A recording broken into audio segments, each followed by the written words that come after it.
So there you have it, whatever it is. I'll have to find somebody and find out exactly what is going on.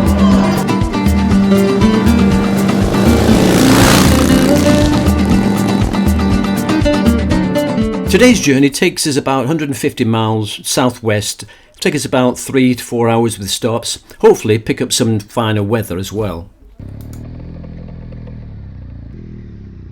We're heading for the little town of Astorga. Apparently it's a fascinating small town with lots of different attractions. It's got a beautiful cathedral, it's also got a palace designed by Gaudi and some Roman ruins. It's possibly more famous for being at the crossroads of the Camino de Santiago pilgrims route, but more about that later on.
After a couple of hours riding, it was time for a coffee and a leg stretch, and what a beautiful location to do it in a petrol station high up in the mountains.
Well before we got to Astorga, we spotted the first of many pilgrims from all over the world making their way to the final destination of Santiago de Compostela.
We're here, Astorga.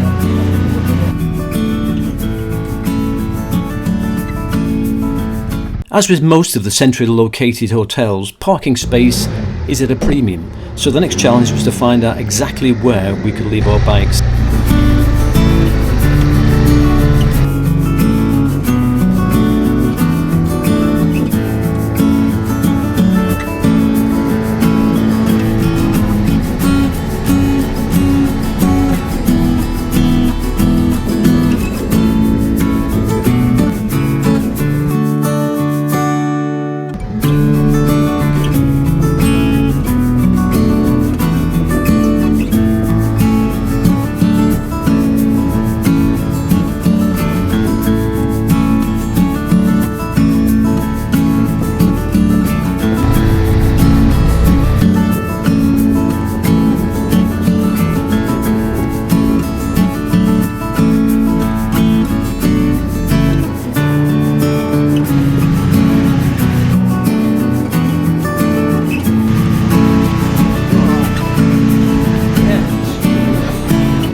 So now we've got the bikes securely sorted, let's go and check out the hotel.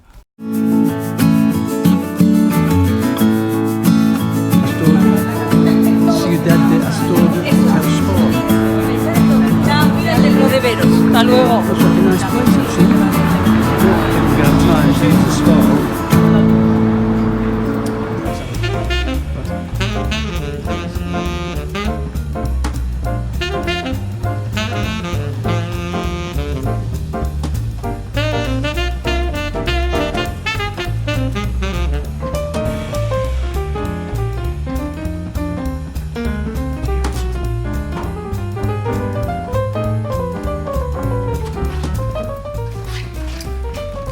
This is our room, lovely wet room, shower. Here's the mess we just unpacked. Lovely big bed. Oh, even better. World Athletics Championships on TV, perfect. Sadly in Spanish, but never mind. Yeah, all together. Nice, got air conditioning, very comfortable. Well folks, here we are in the beautiful little town of Astorga, and this is the very famous Astorga Cathedral behind us, and this is on the route to Santiago de Compostela, which we're going to tomorrow. So all the pilgrims, of which there are thousands every year, come along this route, So tomorrow we're going to complete our pilgrimage on bikes, of course, and go to the beautiful town of Santiago de Compostela. But this is a lovely town, and over here you're going to see a classic example of Gaudi architecture, one of Sue's favourite architects. Here we go. There is your classic Gaudi.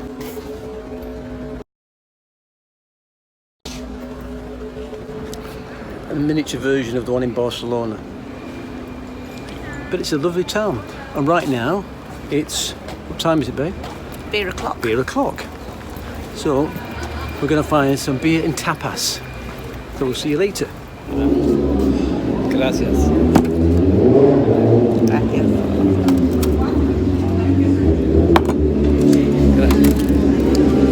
Yes, folks, it's sangria time. First of the day. Cheers.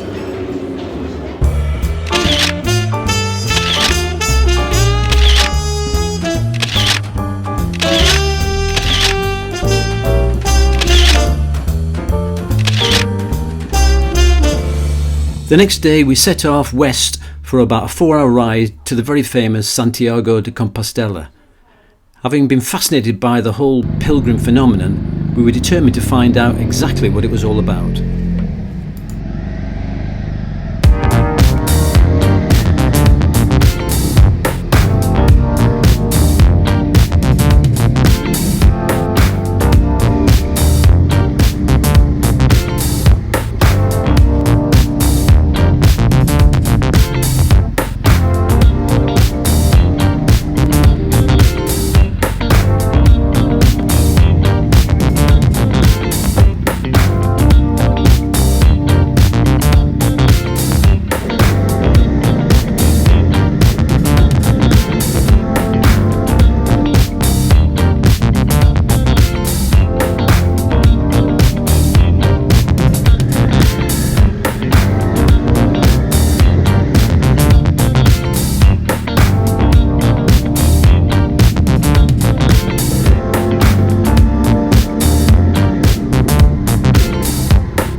petrol stop on the way to Santiago de Compostela.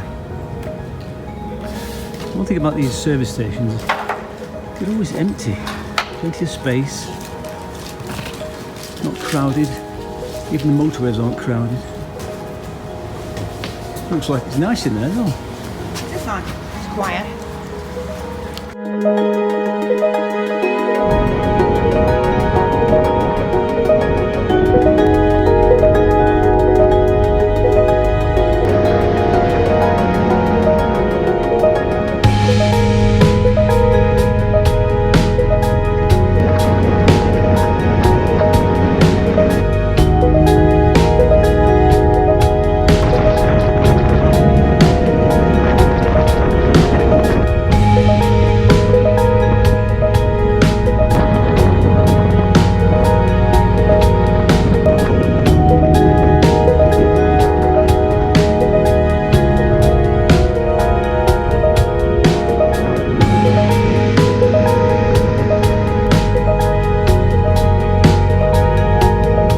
The approach to Santiago de Compostela, as with many places we visited, was actually quite disappointing.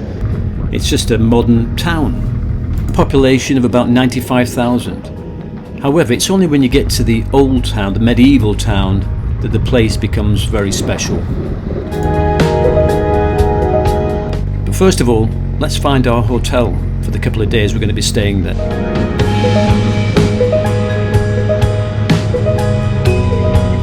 The NH collection of Santiago de Compostela, I must admit, wasn't the cheapest option, but it was a nice place and situated 10 minutes walk from the old town, which gave us a reason and an opportunity to stretch our legs and do a bit of exercise while we were there having some downtime for a couple of days. Arrived in Santiago de Compostela and this is our hotel. We've just checked in, we're going to check out the room and we're in the NH collection, Santiago, which is a big, beautiful hotel. Different to the one we've stayed in so far, but we're just going to go and find some secure parking and then we're going to check out the room.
And here we have it. First of all, lovely double sink and a tub, which is perfect. Coffee maker machine, lovely double bed. Yeah, all together, a really nice hotel. Outdoor pool for the brave. Outdoor pool for the brave, yes. There it is. Not today, I don't think. And the good news is we can get some laundry done, which after a few days on the road, we need to top it up. Well, here we are, folks. Welcome. We finished our epic pilgrimage. A hard 4 hours on the bike today. And it brings us to the epicentre. There's a cathedral behind, and we're in the square, and it's full of pilgrims who've just finished, I don't know, the walk is about 500 miles in total, if you've done it all. Some pretty tired looking people around here. And we've literally just arrived, so we're trying to orientate ourselves, and most importantly, find a beer to celebrate arriving after this long pilgrimage. Looks like school zone.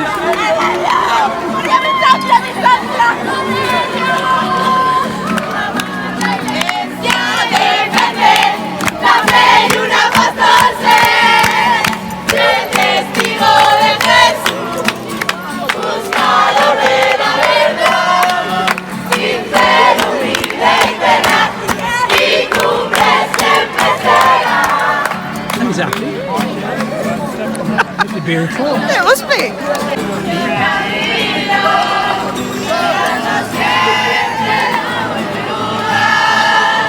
Well, whoever they were and whatever they've done, they were certainly having a good time.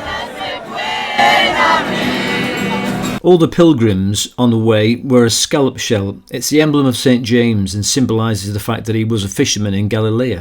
So there you have it. Whatever it is, I'll have to find somebody and find out exactly what is going on. But there seems to be a lot of people around here, all very happy and celebrating something, possibly the end of the walk or, I don't know, fascinating stuff. So we now discovered that Santiago de Compostela is basically very famous as the culmination of the famous pilgrimage route Camino de Santiago, which basically translates as the Way of St. James. It's actually a network of pilgrimages leading to the shrine of the Apostle St. James in the great cathedral, where tradition has it that the remains of the saint are buried. It attracts people from all over the world, all different ages, with all different motivations for doing it. Some are religious, and some another thing to tick off the bucket list. It's become more and more popular in recent years. In 2018, 300,000 people did it.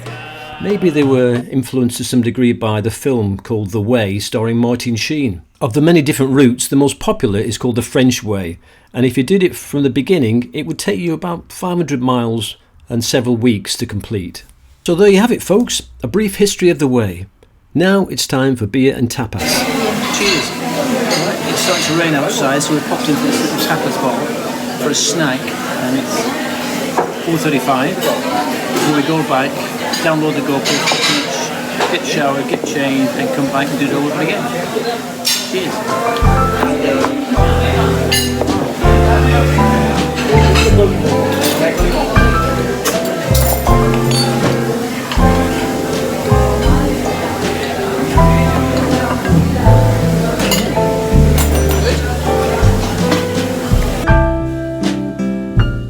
Whenever we're exploring cities and towns, we find one of the best ways of finding out where the important things are is to jump on one of these hop-on and hop-off buses. Santiago de Compostela was too small to have one of those. What it did have was a little train that took us round all the attractions.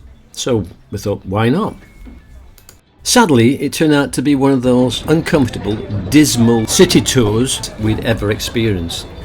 And frankly, not to be recommended. Still, you live and learn.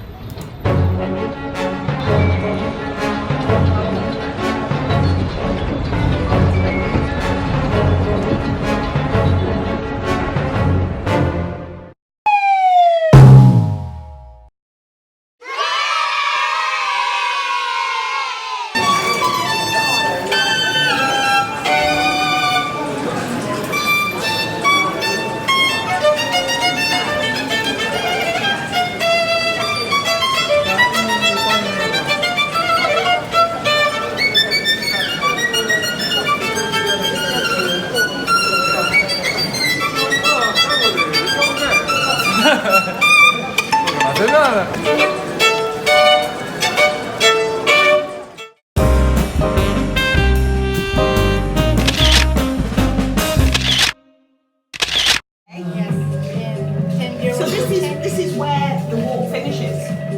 Yes, in Santiago. The sign of the way? Yes. Ah, okay. We wondered what the shell was. That's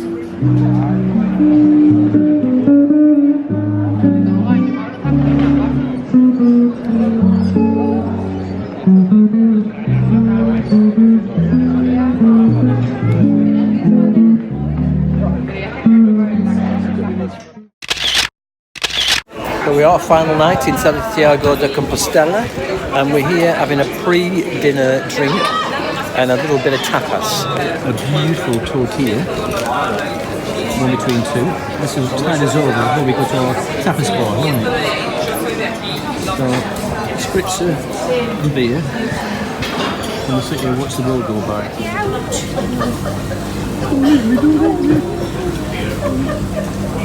No, I couldn't eat the whole one at the moment. Mind you, like a bit peckish. We're just wandering around looking for the next tapas and beer stop.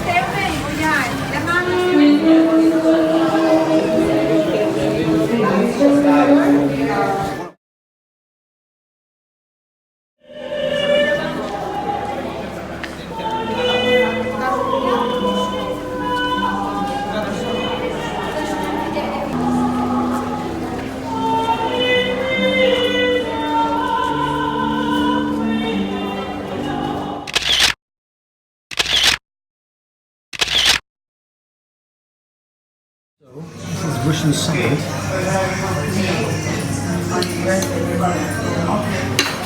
Essentially potato and bits and pieces. And guess what? This is patatas bravas, and it's quite fiery too. So having potatoes and potatoes, oh. Yeah. What do you think? Buon appetito. If you've enjoyed our video, please hit the subscribe button and the notification bell. So it was time to say adios to Santiago de Compostela. It had been a great 2 days and well worth a visit. Tomorrow we were off to the coast and the little town of Ribadeo.